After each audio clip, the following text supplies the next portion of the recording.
શ્રી કૃષ્ણાય વાસુદેવાય. બોલો શ્રી કૃષ્ણ કનૈયા લાલ કી જય. શ્રીમદ ભગવદ્ ગીતા પ્રથમ અધ્યાય. ધૃતરાષ્ટ્ર બોલ્યા, હે સંજય, ધર્મભૂમિ કુરુક્ષેત્રમાં એકઠા થયેલા યુદ્ધના ઈચ્છુક મારા તથા પાંડુના પુત્રોએ શું કર્યું? સંજય બોલ્યા, તે વખતે રાજા દુર્યોધને વ્યૂહમાં ગોઠવાયેલી પાંડવોની સેનાને જોયા પછી દ્રોણાચાર્ય પાસે જોઈને આ વચન કહ્યા. હે ગુરુદેવ, આપના બુદ્ધિમાન શિષ્ય દ્રુપદપુત્ર ધૃષ્ટદ્યુમ્ન વડે વ્યૂહાકારે ઊભી કરાયેલી પાંડુપુત્રોની અત્યંત વિશાળ સેનાને જુઓ. આ સેનામાં મોટા મનુષ્યો ધારણ કરનારા તથા યુદ્ધમાં ભીમ અને અર્જુન જેવા શૂરવીર, સાત્વિક, વિરાટ, મહારથી રાજા દ્રુપદ, ધૃષ્ટકેતુ, ચેકિતાન, બળવાન કાશીરાજ, પુરુજીત, કુંતીભોજ અને પુરુષશ્રેષ્ઠ સૈન્ય, પરાક્રમી યુધામન્યુ તથા બળવાન ઉત્તમોજા, સુભદ્રા પુત્ર અભિમન્યુ તેમજ દ્રૌપદીના પાંચેય પુત્રો બધા જ મહારથીઓ છે. હે દ્વિજશ્રેષ્ઠ, હવે આપણા સૈન્યમાં પણ જે મુખ્ય શૂરવીરો છે તેમને પણ આપ જાણી લો. આપની જાણ ખાતર મારી સેનાના જે સેનાપતિઓ છે તેમને હું કહું છું. આપ સ્વયં પિતામહ ભીષ્મ તથા કર્ણ, સંગ્રામ વિજય કૃપાચાર્ય તેમજ અશ્વત્થામામાં વિકર્ણ અને સોમદત્તનો પુત્ર ભૂરિશ્રવ. આ સિવાય બીજા પણ મારા માટે જીવનને ત્યજનારા ઘણા શૂરવીરો અનેક પ્રકારના શાસ્ત્રાર્થથી સજ્જ છે, તેમજ સર્વે યુદ્ધમાં નિપુણ છે.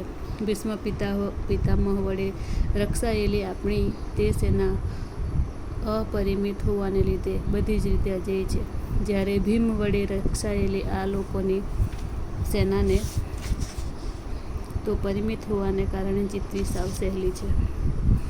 આથી બધા વ્યૂહ દ્વારો પર પોતપોતાની જગ્યાએ રહેલા તમે બધાએ સજાગ રહીને ભીષ્મ પિતામહનું બધી બાજુથી રક્ષણ કરો. કૌરવોમાં યુદ્ધ મહાન પ્રતાપી પિતામહ ભીષ્મ તે દુર્યોધનના હૃદયમાં હરખ જન્માવતા જોરથી સિંહની જેમ ગર્જીને શંખ વગાડ્યો. પછી શંખ, નગારા, ઢોલ, મૃદંગ તેમજ રણસિંહા વગેરે વાદ્યો એકસાથે જ વાગી ઉઠ્યા. તેમનો એ અવાજ ઘણો ભયંકર થયો. ત્યાર પછી શ્વેત અશ્વો જોડેલા ઉત્તમ રથમાં બેઠેલા શ્રી કૃષ્ણ મહારાજે અને અર્જુને પણ અલૌકિક શંખ વગાડ્યા. શ્રી કૃષ્ણ મહારાજે પાંચજન્ય નામનો, અર્જુને દેવદત્ત નામનો અને ભયાનક કર્મ કરનાર ભીમસેને પૌંડ નામનો મહાશંખ વગાડ્યો.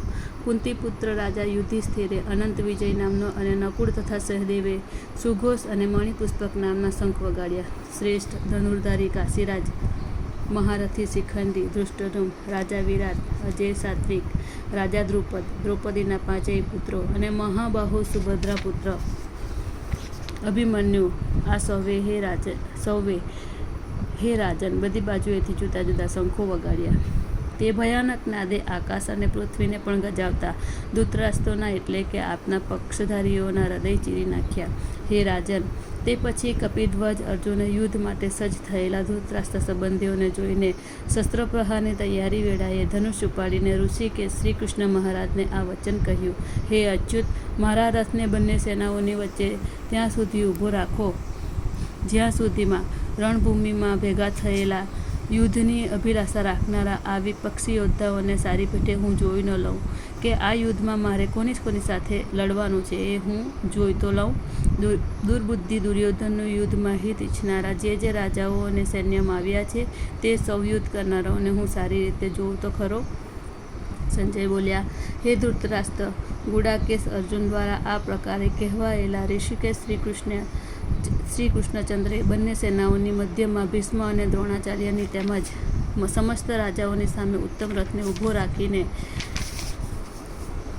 આ પ્રમાણે કહ્યું. હે પાર્થ, યુદ્ધ માટે એકઠા થયેલા આ કૌરવોને જો તથા પૃથાપુત્ર અર્જુને એ બંને સેનાઓમાં રહેલા વડીલો, કાકાઓ, પિતામહો, ગુરુઓ, મામાઓ, ભાઈઓ, પુત્રો, પૌત્રો, મિત્રો, સસરાઓ તેમજ સુહૃદોને જોયા. તે ઉપસ્થિત સઘળા બાંધવોને જોઈને એ કુંતીપુત્ર અર્જુન અત્યંત કરુણાથી ઘેરાઈને વિષાદ કરતા આ વચનો બોલ્યા. અર્જુન બોલ્યા, હે કૃષ્ણ, યુદ્ધ ક્ષેત્રમાં ઊભેલા યુદ્ધ કરવા ઈચ્છતા આ સ્વજન સમુદાયને જોઈને મારા અંગો શિથિલ થઈ રહ્યા છે, મોં સુકાઈ રહ્યું છે તથા મારા શરીરમાં કંપ અને રોમાંચ થઈ રહ્યો છે. હાથમાંથી ગાંડીવ ધનુષ સરી રહ્યું છે, ચામડી પણ ઘણી બળી રહી છે તથા મારું મન જાણે ભમે છે, માટે હું ઊભો રહેવાને પણ સમર્થ નથી. હે કેશવ, હું તો લક્ષણો પણ અવળા જ જોઉં છું અને યુદ્ધમાં સ્વજનોને મારીને કલ્યાણ પણ નથી જોતો. હે કૃષ્ણ, હું ન તો વિજય ઈચ્છું છું કે ન તો રાજ્ય કે ન સુખ, પણ હે ગોવિંદ, મારે મારા રાજ્યનું શું પ્રયોજન? અથવા આવા ભોગો અને જીવનથી પણ અમને શું લાભ? અમે જેમના માટે રાજ્ય, ભોગ અને સુખો ઈચ્છીએ છીએ તે જ આ બધા લોકો તો ધન અને જીવવાની આશા જતી કરીને યુદ્ધમાં ઊભા છે. અહીં ગુરુજનો, વડીલો, પુત્રો તેમજ દાદા, મામા, સસરા, પૌત્રો, શાળા તથા બીજા બધા સંબંધીઓ જ છે. હે મધુસૂદન, હું હણાવ છતાં પણ અથવા ત્રણેય લોકનું રાજ્ય મેળવવા માટે પણ હું આ બધાને હણવા નથી ઈચ્છતો. તો પછી પૃથ્વી માટે શું કરું? શું કહેવું જ શું? હે જનાર્દન, ધૃતરાષ્ટ્રના પુત્રને હણીને અમને કયો આનંદ મળશે? આ આતાઈઓને હણીને તો અમને પાપ જ લાગશે. માટે હે માધવ, પોતાના જ બાંધવ ધૃતરાષ્ટ્ર પુત્રને હણવા માટે અમે યોગ્ય નથી. પોતાના જ સ્વજનોને હણીને અમે કેમ સુખી થઈશું? જોકે લોભને લીધે ભ્રષ્ટચિત્ત થયેલા આ લોકો કુળના નાશથી ઉત્પન્ન થતા દોષોને તથા મિત્રોને વિરોધ કરવાથી ઉત્પન્ન થતા પાપને જોતા નથી. છતાં પણ હે જનાર્દન, કુળનાશના કારણે લાગતા દોષને જાણનારાઓ અમોએ આ પાપથી બચવા માટે કેમ ન વિચારવું? કુળનો નાશ થતાં સનાતન કુળ ધર્મો નષ્ટ થઈ જાય છે અને ધર્મ નાશ પામતા સમસ્ત કુળમાં પાપ પણ ખૂબ જ ફેલાઈ જાય છે. હે કૃષ્ણ, પાપ ઘણું વધી જતાં કુળની સ્ત્રીઓ અત્યંત દૂષિત થઈ જાય છે. અને હે વાસને, જ્યારે સ્ત્રીઓ દૂષિત થઈ જાય છે ત્યારે વર્ણશંકર પ્રજા જન્મે છે. વર્ણશંકર સંતતિ કુળના હરનારાઓને તથા કુળને નરકમાં લઈ જવા માટે જ હોય છે. પિંડ અને તર્પણ ક્રિયાથી વંચિત એમના પિતૃઓ પણ અધોગતિને પામે છે. આ વર્ણશંકર કારક દોષોથી કુળઘાતીઓના સનાતન કુળ ધર્મો અને જાતિ ધર્મો સમૂળા નષ્ટ થઈ જાય છે. એટલું જ નહીં, હે જનાર્દન, જેમના કુળ ધર્મો સમૂળા નષ્ટ થઈ ગયા હોય એવા મનુષ્યોનો અનિશ્ચિત કાળ સુધી નરકમાં વાસ થાય છે એમ અમે સાંભળતા આવ્યા છીએ.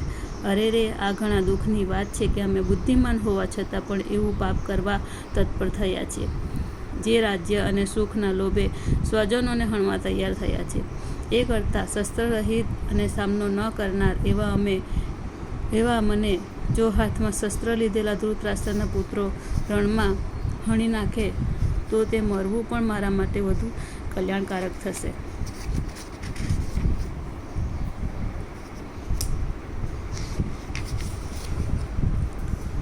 સંજય બોલ્યા, રણભૂમિમાં શોકથી ઉદ્વિગ્ન મનનો અર્જુન આમ કહીને બાણ સહિત ધનુષ્ય ત્યજીને રથના પાછળના ભાગમાં બેસી ગયો. ઓમ તત્સદિતિ શ્રીમદ્ ભગવદ્ ગીતા સુપનિષત્સુ બ્રહ્મ વિદ્યાયામ યોગશાસ્ત્રે શ્રી કૃષ્ણ અર્જુન સંવાદે અર્જુન વિષાદ યોગ નામનો પ્રથમ અધ્યાય સમાપ્ત. બોલો શ્રી કૃષ્ણાય વાસુદેવાય નમઃ.